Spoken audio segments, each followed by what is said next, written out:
Well, Hillary Clinton already has a problem appealing to the younger voters, the millennials, and this not going to help.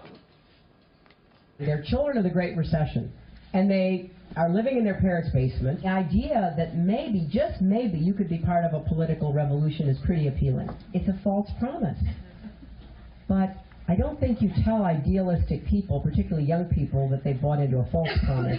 False promise. Well, that leaked audio of Clinton mocking Sanders supporters back in February from a fundraiser back in Virginia. The Clinton camp claims she was just being sympathetic to the plight of young people. But what did she really mean? For more on this, we turn to political editor for Town Hall and Fox News contributor Guy Benson. Hey, Guy, thanks for being with us. Hey, good morning. What did she mean by that?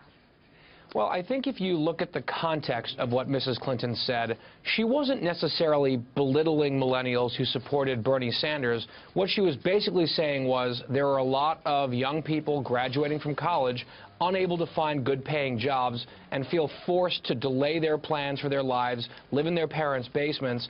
And so I don't think this is deplorables 2.0, but it is pretty clearly, in my view, an indictment of the Obama economy. Look who's been in charge for the last 8 years, and she has basically the entire platform that Barack Obama had and wants to continue it for 4 more years. More of the same, which is what Donald Trump has been saying over and over again about her. And you know, Guy, when she and Bernie, they were supposed to be together today at a campaign event, but mysteriously after this came out, they've decided to put it off for a couple of days.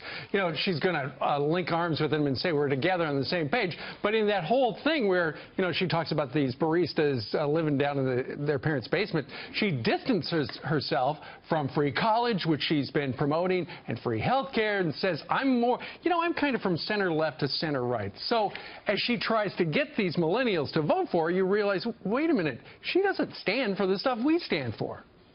And I think part of it also, Steve, is if you're a Bernie supporter who's a young person, you might look at the audio and clips of it and some of the commentary about it and say, oh, gosh, you know, is she making fun of me? Is she saying that I bought into a lie that I'm too stupid to understand? Or do you just sort of shrug and say, whatever, she's kind of lame anyway. Of course, she's talking out of both sides of her mouth to different audiences. She can wrap her arms around Bernie Sanders at every event from now until November 8th.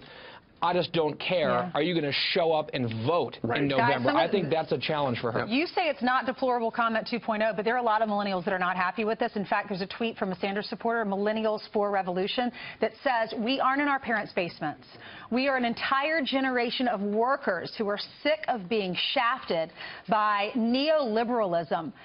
Hashtag basement dwellers. So that's a comment from someone who is pretty offended by it. Thank you so much for being with us, Guy. That's right. Sure thing.